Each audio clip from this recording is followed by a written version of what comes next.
মেহু, দীপঙ্করকে আমি বলবো আমার জন্য এখন ভালো ভালো খাবার পাঠাতে। দীপঙ্কর কে হয় আমার বলতো? দীপঙ্কর তোকে পাঠাবে না, দীপঙ্কর তোকে ভালোবাসে না, আমাকে খুব ভালোবাসে। তোকে ভালোবাসে দীপঙ্কর? কিরে ওই, টাকা এদিকে, টাকা এদিকে, টাকা। তুই রাগ করেছিস?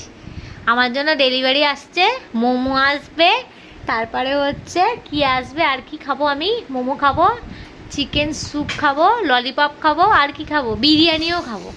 আমার জন্য এত কিছু আমি বলে দিচ্ছি। দীপঙ্করকে ফোন করছি। ঠিক আছে, আমি ফোন করি দীপঙ্করকে, ফোন করে বলে দেবো। আর তোকে দীপঙ্কর একদম ভালোবাসে না, পচা মেয়ে একটা, পচা মেয়ে। আমি জয়মালা থেকে এনেছিলাম, জয়মালাতে আবার দিয়ে চলে আসবো, বস্তার মধ্যে ফেলে রেখে দিয়ে চলে আসবো। আবার ওখান থেকে একটা ছোট্ট সন্টু বেবি নিয়ে আসবে, একটা কিউটি বেবি, খুব মজা হবে।